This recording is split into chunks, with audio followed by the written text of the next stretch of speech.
a efetivação desses princípios e dos chamados direitos fundamentais passa por debater o valor social do trabalho e da dignidade da pessoa que trabalha. E isso está explícito nos princípios fundamentais da nossa República, já no artigo 1º da nossa Constituição, e está também no capítulo da ordem econômica, lá adiante no artigo 170 da Constituição, que a gente tem também a ideia de valorização, valor social do trabalho e da dignidade como princípios norteadores da ordem econômica. Acho que é bom a gente relembrar isso, porque às vezes a gente esquece, e está no contexto da exploração da atividade econômica no Brasil, está essa dimensão de proteção de valor social do trabalho e da dignidade da pessoa. E aí, dentro dessa, vamos dizer, dessa cartografia que a gente pode pensar, onde a questão, a Constituição segue sendo o nosso referencial principal, né? E esses direitos sociais, onde se circunscreve também o direito do trabalho, estão lá no artigo 6º, mas estão em vários outros artigos no conjunto da Constituição. Estou falando de Constituição porque é aquela carta, aquele texto que nos constitui. Então, a ideia de ter um texto constitucional não é apenas uma formalidade de Estado. É preciso que a gente se aproprie desse texto na perspectiva de conhecer e de fazê-lo concreto em nossas vidas, né? Então, sempre faço questão de trazer essa dimensão constitucional, quando a gente fala do direito do trabalho, para ter essa percepção e para estimular essa leitura mesmo, né? A leitura do texto. E aí a gente está lá, sobretudo, o tema do direito do trabalho e da jornada em si, está, sobretudo, no artigo 7º da Constituição, onde está um rol de direitos dos trabalhadores urbanos e rurais, entre eles a dimensão da jornada semanal, da jornada diária, da jornada semanal, o direito ao repouso remunerado semanal, e entre outros direitos lá, férias, 13º e tudo mais. A gente tem ainda os artigos 8º e 9º, que trazem uma dimensão do direito coletivo do trabalho, né? O 8º fala do direito à associação sindical, o 9º fala do direito de greve e tal. Como eu mencionei, tem a dimensão do trabalho lá no artigo 70 da ordem econômica.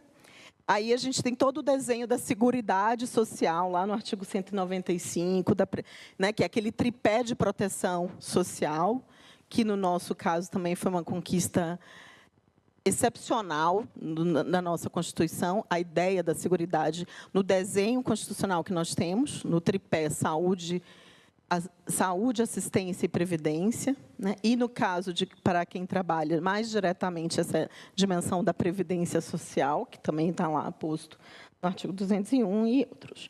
Claro que desses direitos, esse rol de direitos constitucionais ali, sobretudo quando a gente fala do artigo 7º, quando faz essa leitura do artigo 7º, alguns desses estão em déficit de aplicação, de concretude, ainda, passados os quase 38 anos da nossa Constituição. Então, por exemplo, só vou citar 2 exemplos para não me prender e chegar no nosso tema principal.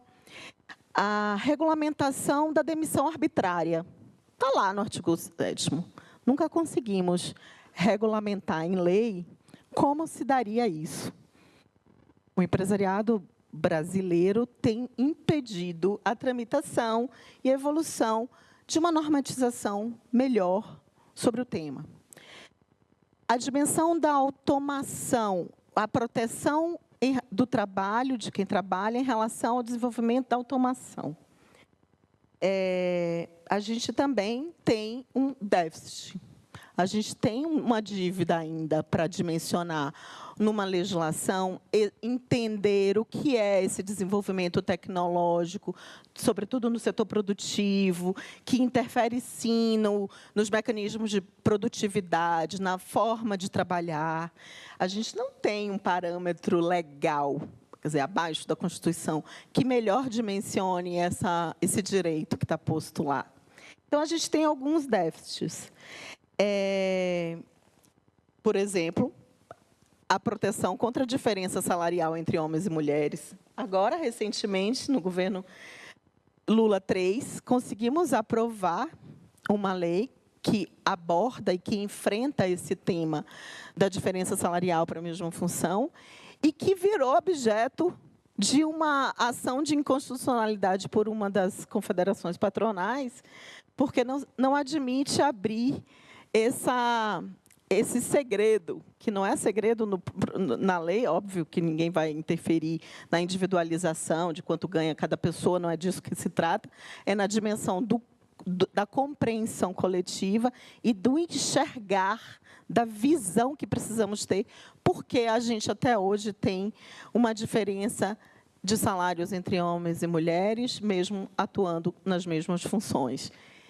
Então, assim, são resistências que vêm sendo enfrentadas, né? Quando a gente vai falar do tempo do trabalho, não só na nossa Constituição, mas muito antes, já estava no parâmetro de normatização das relações de trabalho no mundo. Se a gente for pensar mais emblematicamente, a Convenção Internacional de Direitos Humanos, de 1948, no seu artigo 24, falava: todo ser humano tem direito a repouso e lazer, inclusive a limitação razoável das horas de trabalho e a férias remuneradas periódicas. Então, lá no texto da Convenção Internacional de Direitos Humanos, de 1948. Aí, mais recentemente, só para falar da nossa trajetória republicana, no Brasil, em 1934, já tínhamos na Constituição as 8 horas diárias de trabalho como um limite, como um referencial.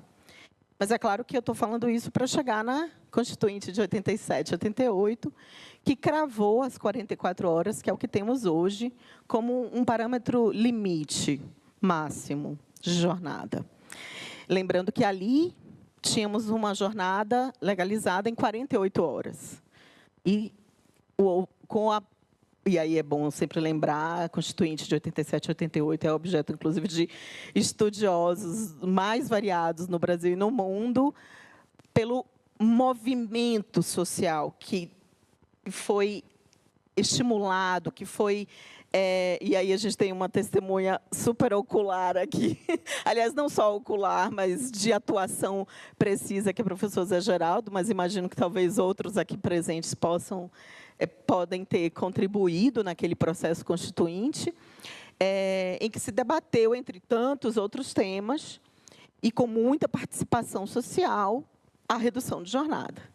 Então, as subcomissões, é muito interessante, tem alguns estudiosos, tem alguns artigos publicados sobre esse processo, e vale a pena, nesse momento, a gente até revisitar. E aí, reduzir. Ali também já havia a defesa das 40 horas. Vários parlamentares defenderam as 40 horas no processo constituinte de 87 e 88, mas passou às 44, reduzindo ali nas 4 horas. Então, esse é um debate que vai e volta, né? Nesse processo de 88 para cá, diversas negociações, aliás, até antes, né, algumas legislações específicas de algumas categorias profissionais conseguiram conquistar jornadas menores. Então, a gente tem hoje uma série de leis que tratam de jornadas inferiores às 44 horas. Parte significativa delas, fruto dessa negociação coletiva, sobretudo das categorias que são mais fortes no processo de negociação.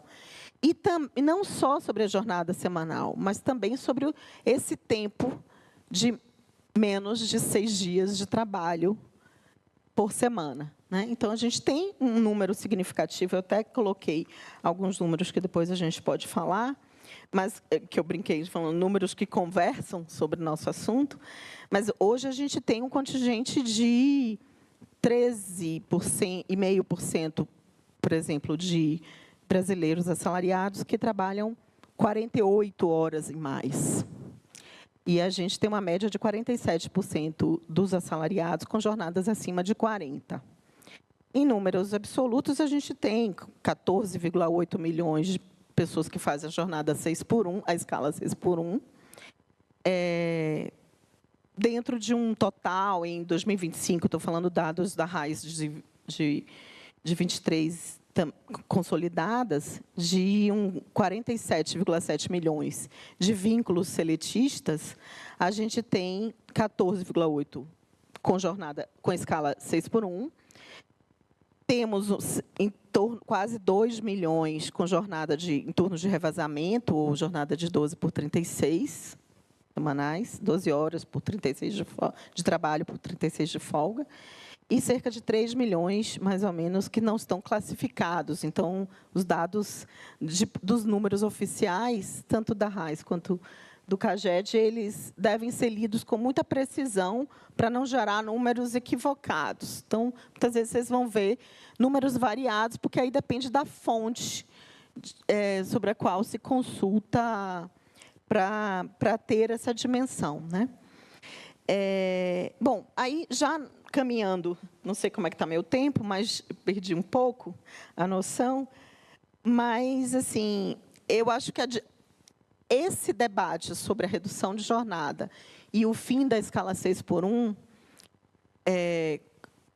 assim, de forma organizada, tem impactos na vida das pessoas e da sociedade no geral, em diversas dimensões. Eu separei aqui 7 dimensões, muito rapidamente.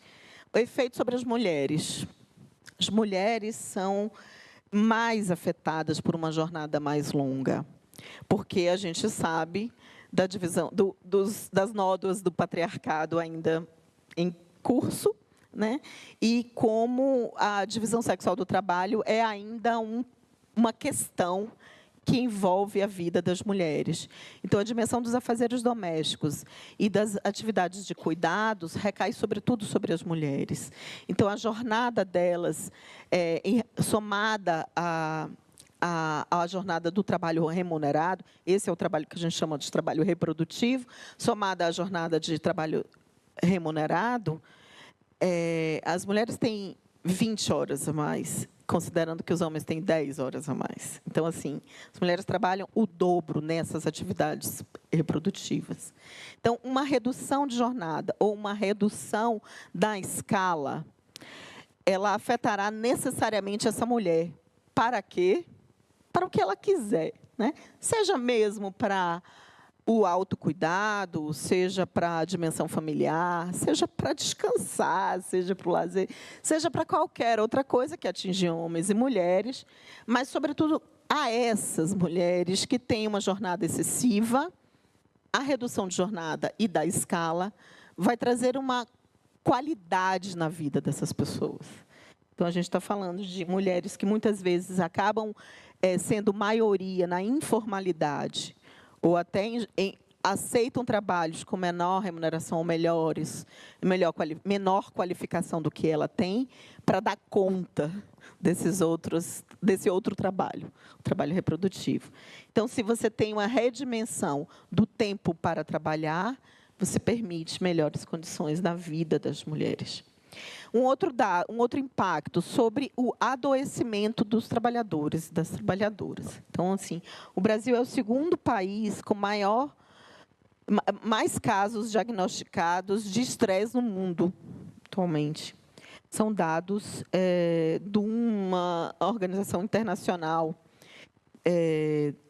aqui no Brasil, a International Stress Management Association, que faz essa dimensão. E na qualificação, na classificação, o Brasil está em segundo lugar, maior estresse. 72% dos brasileiros estão estressados no trabalho. É um dado muito significativo.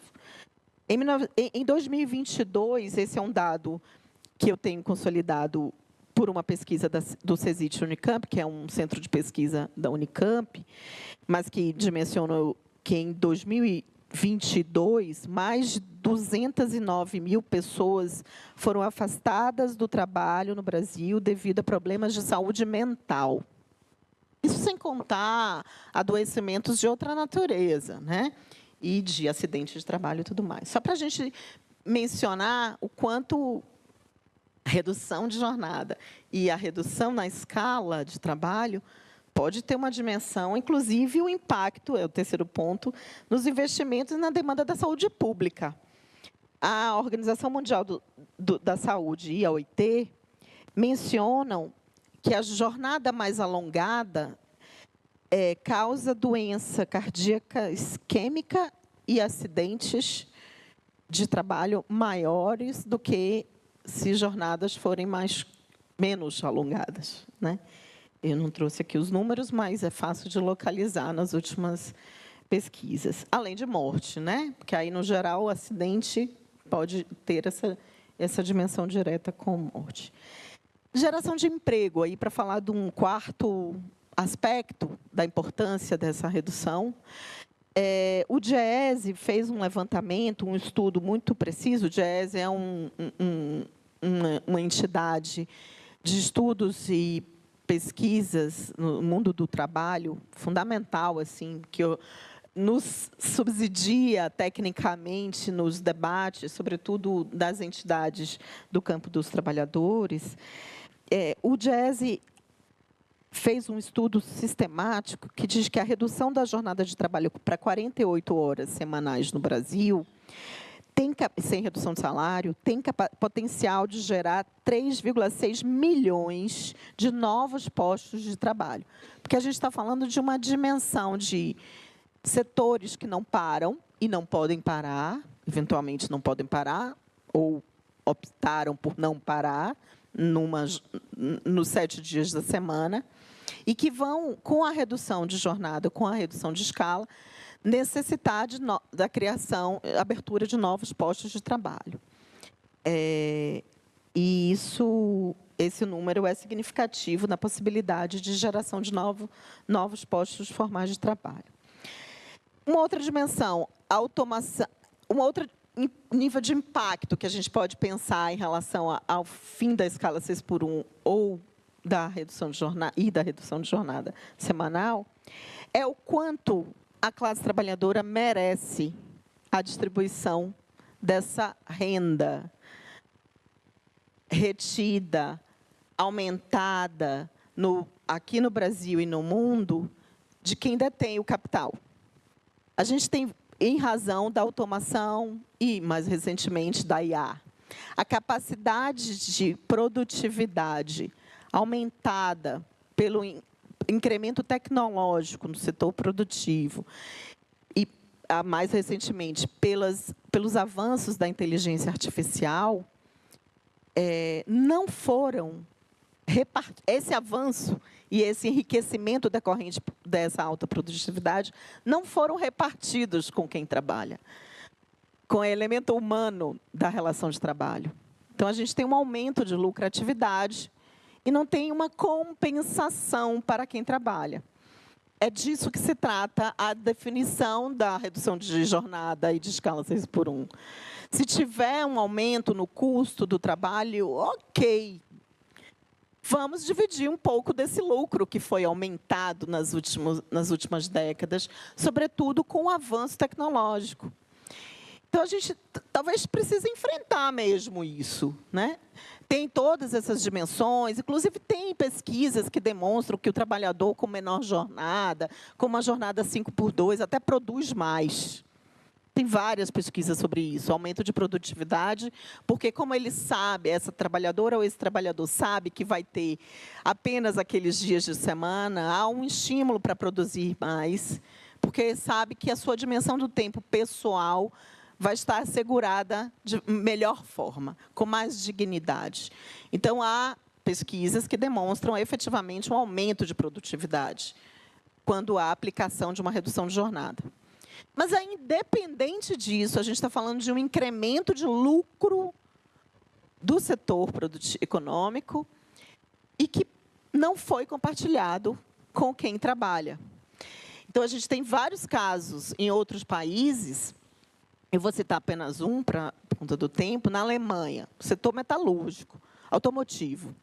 O setor automotivo aplicou a jornada de 4x3 com os seus trabalhadores das fábricas de automóveis. Porque, com o incremento tecnológico, é óbvio que houve um aumento significativo da produção de carros. Então, num processo de negociação, houve essa conquista de reduzir a escala de trabalho para 4 dias para esses trabalhadores do setor automotivo. É isso, é disso que a gente está falando. Claro que eu estou falando de um exemplo dentro de um setor em um país. Outros exemplos a gente tem também no mundo, né? Mas é disso também que a gente precisa, é nessa perspectiva também que a gente precisa enfrentar. E, por fim, o efeito na juventude. Assim, a gente tem um número de que, dos seletistas, cadê?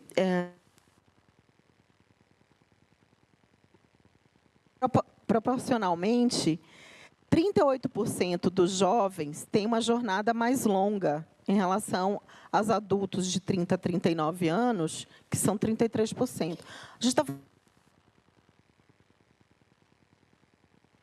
Alô?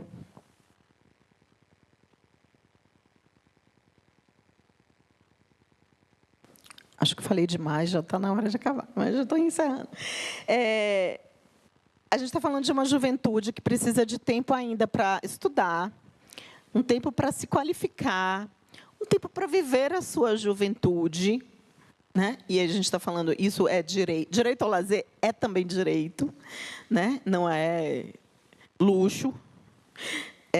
E a gente está falando de uma juventude que pode também ser fortemente afetada com uma redução de jornada, considerando que os dados estatísticos indicam que essa juventude até 30 anos, até 29 anos, tem uma jornada alongada, 38% desses jovens assalariados. Então, enfim, assim, são mais ou menos uns 7 efeitos que eu queria mencionar. Falei um pouco dos números aqui, que conversam com a gente nessa dimensão e que ajudam a ter essa perspectiva de quanto é importante de mencionar. E o último número que eu vou falar, uma pesquisa do Instituto Datafolha falou de 71% dos brasileiros como favoráveis ao fim da jornada 6x1. E, entre as mulheres, essa aprovação é de 77%. Então, assim, a gente ainda tem uma série de dúvidas, uma grande imprensa que tem jogado mais pesado no sentido de trazer à luz elementos contrários a essa redução, e, ainda assim, a popularidade do fim da escala 6x1 está maior. E aí, isso para dar a dimensão do que eu queria falar. A gente tem, hoje, no Brasil, um momento de debate concreto, com chance de ser aprovada a redução das 40 horas e, eventualmente, o fim da escala 6x1. A gente constituiu, na semana passada, na Câmara, uma comissão especial com um compromisso do deputado Hugo Mota, que é o presidente da Câmara. E aí vocês já viram, sobretudo diante dos fatos da semana passada, que os presidentes das casas legislativas, eles são essenciais para deixar a coisa acontecer ou barrar as coisas de acontecerem, né?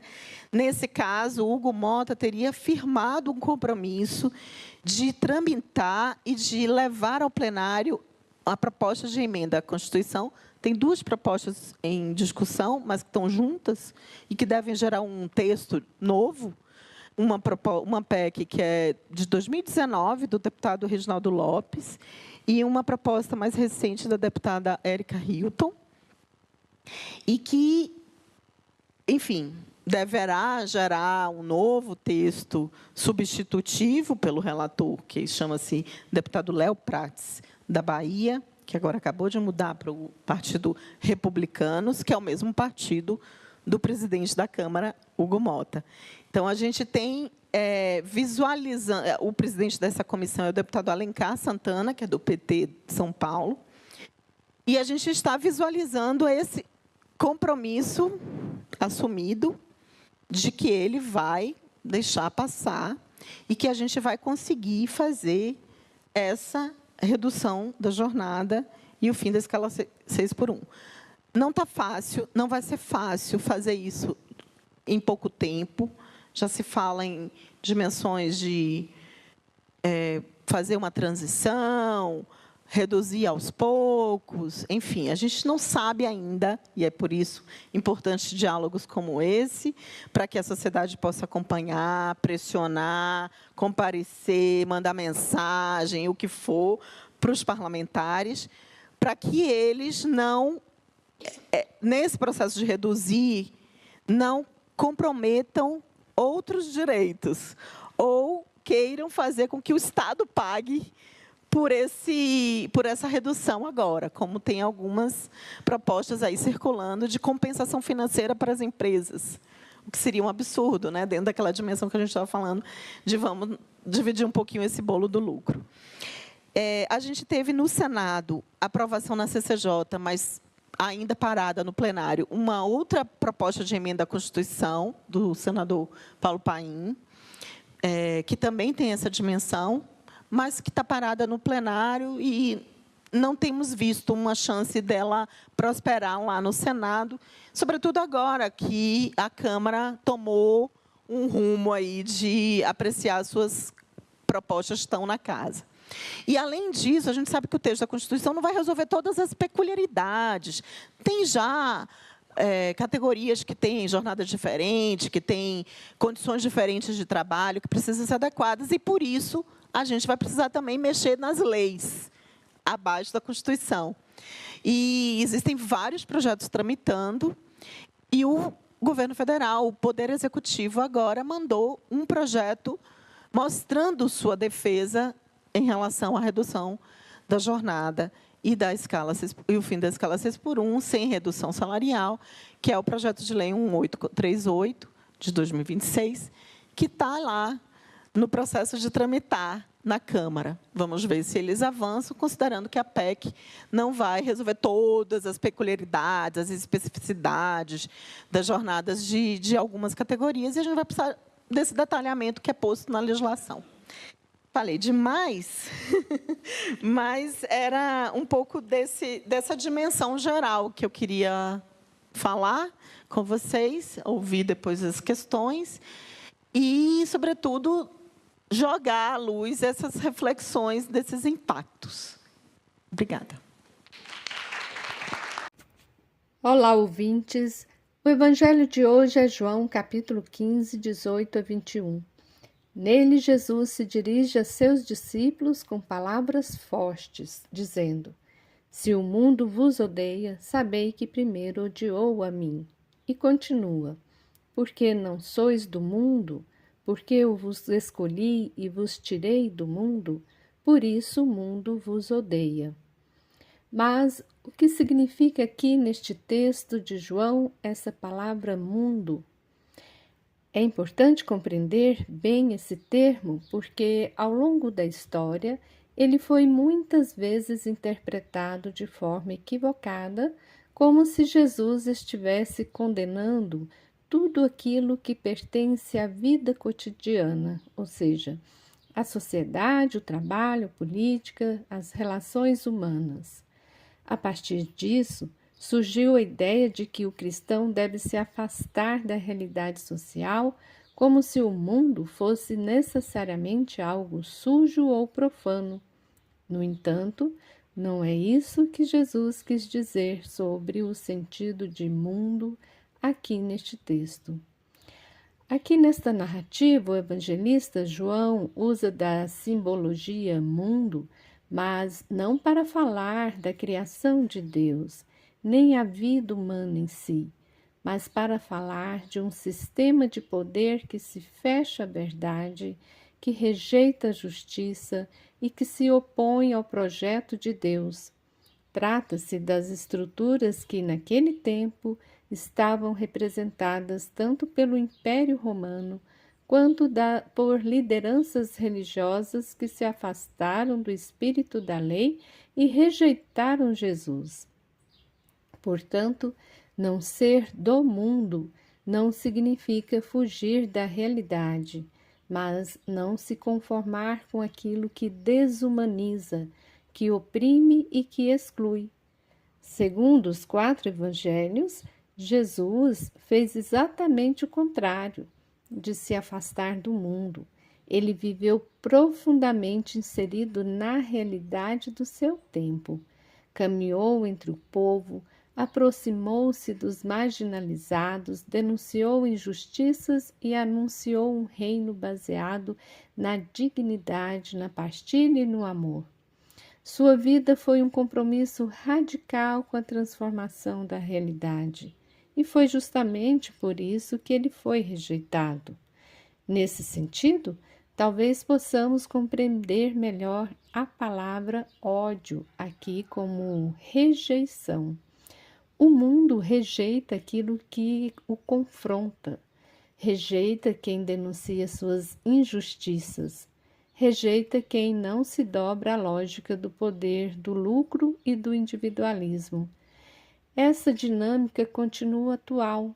Ainda hoje, vemos situações em que ações de caridade são elogiadas, mas iniciativas que questionam as causas da pobreza são criticadas.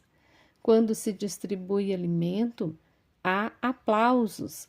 Quando se pergunta por que há fome, surgem resistências. Essa tensão foi bem expressa por Dom Helder Câmara, que dizia: quando dou comida aos pobres, me chamam de santo. Quando pergunto por que eles são pobres, me chamam de comunista. O Evangelho de hoje nos convida a discernir de que lado estamos, do lado de um mundo que naturaliza a desigualdade e o sofrimento, ou do lado de Jesus, que se compromete com a vida, sobretudo dos mais vulneráveis. Seguir Jesus não é um caminho confortável. Implica muitas vezes incompreensão, rejeição e até perseguição, mas é também o caminho da fidelidade ao Evangelho. Por isso, a palavra final de Jesus não é de medo, mas sim de esperança. Ele vai dizer coragem.